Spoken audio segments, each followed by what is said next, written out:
जैन बच्चों, इस समय आप लोग महामना इंस्टीट्यूट के यूट्यूब चैनल से जुड़े हुए हैं और इस चैनल में मैं आप सबका स्वागत करता हूं। आज हम लोग class 11th physics Hindi medium NCERT book के 13th चैप्टर और ये है अणुगति सिद्धांत यानी काइनेटिक थियरी ऑफ मॉलिक्यूल के अंतर्गत आज हम लोग सबसे पहले पढ़ेंगे आदर्श गैस का दाब। आप आदर्श गैस के बारे में जानते हैं कि वह गैस जो बायल चार्ल्स के नियमों का पूर्णतया पालन करती है उसे हम आदर्श गैस कहते हैं।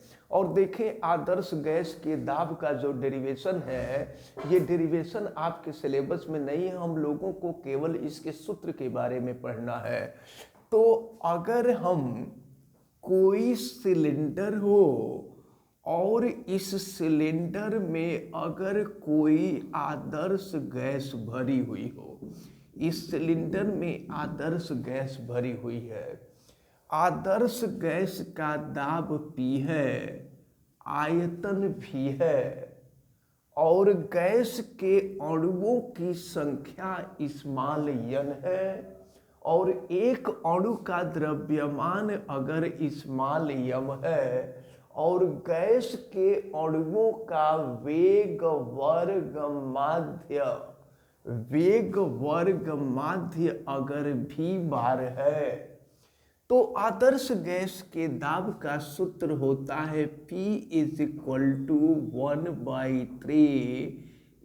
mn अपान V और ये होता है V बार स्क्वायर। ये आदर्श गैस के दाब का सूत्र है। इसको आप अच्छी तरह से दिमाग में रखे रहेंगे।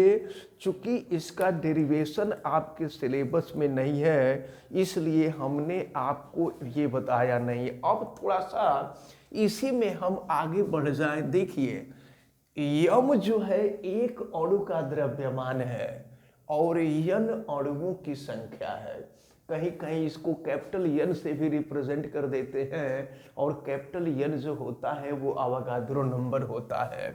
तो देखें, अगर एक अणु के द्रव्यमान में अणुओं की संख्या से गुणा कर दिया जाए तो गैस का संपूर्ण अणुभार हमें ज्ञात हो जाता है। तो इस प्रकार P = 1/3 mn के जगह पे हो जाएगा कैपिटल M अपान हो जाएगा कैपिटल V और V बार स्क्वायर हो जाएगा। एक बात और हम आपको बता दें कि जैसा कि आप जानते हैं द्रव्यमान बराबर आयतन गुणे घनत्व होता है। जहां ये जो आदर्श गैस है ना, इस आदर्श गैस का घनत्व रो है। तो अगर V को हम इधर ला दें तो ये m/V = रो हो जाएगा। रो आदर्श गैस का घनत्व है। तो P हो जाएगा 1/3 m/V के जगह पे रो कर देंगे और ये हो जाएगा V बार स्क्वायर। तो ये भी आदर्श गैस के दाब का सूत्र है, लेकिन इसका यूज हम तब करेंगे जब गैस का घनत्व मालूम हो और गैस का वेग वर्ग माध्य मालूम हो। अब चलें जरा ध्यान पूर्वक देखें। अब अगर इसमें हम 2 से गुणा और 2 से भाग कर दें तो फिर देखिए क्या मिलेगा। P = 2 से गुणा किए तो 2/3 हो गया और 2 से भाग दे दिए तो ये हो गया 1/2 रो V बार स्क्वायर। हम आपको बता दें कि ये 1/2 रो V बार स्क्वायर जो होता है ये होता है गैस के एकांक आयतन की माध्य गतिज ऊर्जा। यह गैस के एकांक आयतन की माध्य गतिज ऊर्जा होती है जिसको हम E बार से रिप्रेजेंट कर सकते हैं। तो P होता है 2/3 E बार। अब यह आदर्श गैस के दाब का सूत्र एक नए फार्मूले के रूप में मिला और वो ये है उसकी आदर्श गैस का दाब उसके औसत, उसके एकांक आयतन के माध्य गतिज ऊर्जा का 2/3 होता है। इसको आपको याद रखना होगा। तो ये जो तीनों फार्मूला हमने बताया है, इन तीनों फार्मूलों को हम लोगों को याद रखना होगा। अब इसके बाद हम आपको बतावें, देखिए फिर यहाँ से हम शुरू करते हैं, यहाँ पर आते हैं तो P इज इक्वल टू 1/3 यम अपान भी बार स्क्वायर आपने देखा है। हम भी का यहाँ तिर्यक गुणा कर देते हैं, तो भी का तिर्यक गुणा कर देंगे तो पी भी इज इक्वल टू हो जाएगा 1/3 और ये हो जाएगा यम भी बार स्क्वायर। आदर्श गैस, ये आदर्श गैस का फार्मूला है। तो आपको मालूम है कि आदर्श गैस का समीकरण होता है P V is equal to R T. हम पी वी के जगह पे आर टी रख सकते हैं, तो ये हो जाएगा आपका R T is equal to 1/3 m भी बार स्क्वायर। अब अगर यहाँ से हम भी बार स्क्वायर की वैल्यू निकालें, 3 इधर आ जाएगा, यम इधर आ जाएगा, ये हो जाएगा 3RT/m इज इक्वल टू भी बार स्क्वायर। अब हम दोनों पक्षों का वर्गमूल निकाल लेते हैं। तो अगर दोनों पक्षों का वर्गमूल निकालेंगे तो ये हो जाएगा, और जानते हैं भी बार हमने आपको बताया था कि गैस के अणुओं का वेग वर्ग माध्य है, और अगर इसके वर्ग का वर्गमूल ले लिया जाए, गैस के अणुओं के वेग वर्ग माध्य के वर्ग का वर्गमूल ले लिया जाए, तो यह गैस के अणुओं का रूट मीन स्क्वायर वेलोसिटी कहलाती है। इसको VRMS कहते हैं, रूट मीन स्क्वायर वेलोसिटी, वर्ग माध्य मूल वेग कहते हैं। VRMS से प्रदर्शित किया जाता है। तो इसके जगह पे हम रख देंगे VRMS, तो ये हो गया √3RT/m, और ये हो जाएगा आपका VRMS, या फिर VRMS इजकल टू हम देखें तो VRMS इजकल टू √ हो जाएगा 3RT/m। तो यह गैस के अणुओं का वर्ग माध्य मूल वेग ज्ञात करने का फार्मूला है। अगर वर्ग माध्य मूल वेग पूछा जाएगा तो हम इसी फार्मूले का प्रयोग करेंगे, और यह एक इम्पॉर्टेंट फार्मूला है, इसकी ज़रूरत हमको पड़ती है। अब एक बात हम आपको बता दें, आर गैस नियतांक है और यम अणुभार है, गैस का अणुभार है। तो 3R और यम, ये तीनों जो होते हैं ये कांस्टेंट होते हैं। तो अगर कांस्टेंट होगा तो देखिए हम यहाँ लिख देते हैं VRMS इजकल टू, इसको हम अलग लिख देते हैं 3R/m, और फिर √T लिख देंगे। तो अब क्या हो जाएगा, आप जरा ध्यान पूर्वक देखें, वेग वर्ग माध्य, यानी वर्ग माध्य मूल वेग कह लीजिए, वर्ग माध्य मूल वेग, रूट मीन स्क्वायर वेलोसिटी, वर्ग माध्य मूल वेग। तो वर्ग माध्य मूल वेग ये 3R/m कांस्टेंट है, और किसी कांस्टेंट का वर्गमूल लेते हैं तो ये कांस्टेंट ही होता है। इसके जगह पे हम चाहें तो C लिख सकते हैं, फिर √T हो जाएगा। अब C जो है कांस्टेंट है, तो कांस्टेंट को हटा करके हम अनुक्रमानुपाती चिन्ह जोड़ सकते हैं, यानी VRMS is directly proportional to capital T। तो याद रखे रहिएगा, गैस के अणुओं का वर्ग माध्य मूल वेग उसके परम ताप के वर्गमूल के अनुक्रमानुपाती होता है। ये आपसे कई बार बोर्ड के एग्जाम में सिद्ध करने के लिए कहा गया है, या आपसे भी कहा गया है एग्जाम में कि सिद्ध कीजिए कि गैस के अणुओं का वर्ग माध्य मूल वेग उनके परम ताप के अनुक्रमानुपात, परम ताप के वर्गमूल के अनुक्रमानुपाती होता है, तो उसको हम यहाँ से सिद्ध कर देते हैं। अब अगर हमको आणविक गतिज ऊर्जा ज्ञात करनी हो, तो आणविक गतिज ऊर्जा कैसे ज्ञात करेंगे, जरा ध्यान पूर्वक देखें। जैसा कि आप जानते हैं कि गैस के 1 ग्राम अणु को हम 1 मोल कहते हैं। अगर 1 मोल का द्रव्यमान यम हो, तो समझे आप किसी गैस के 1 मोल का द्रव्यमान, 1 मोल माने 1 ग्राम अणु, तो किसी गैस के 1 मोल का द्रव्यमान यम और गैस के अणुओं का वेग वर्ग माध्य भी बार हो, तो गतिज ऊर्जा जो होती है, गतिज ऊर्जा को हम यहाँ के से प्रदर्शित कर रहे हैं। गतिज ऊर्जा हाफ यम भी बार स्क्वायर होती है। अब अगर हम भी बार स्क्वायर की वैल्यू देखें, तो भी बार स्क्वायर की वैल्यू यहाँ से दोनों तरफ से रूट हटा दीजिए, तो दोनों तरफ से रूट हटा देंगे तो भी बार स्क्वायर की वैल्यू मिलेगी, और इसकी वैल्यू है 3RT/m।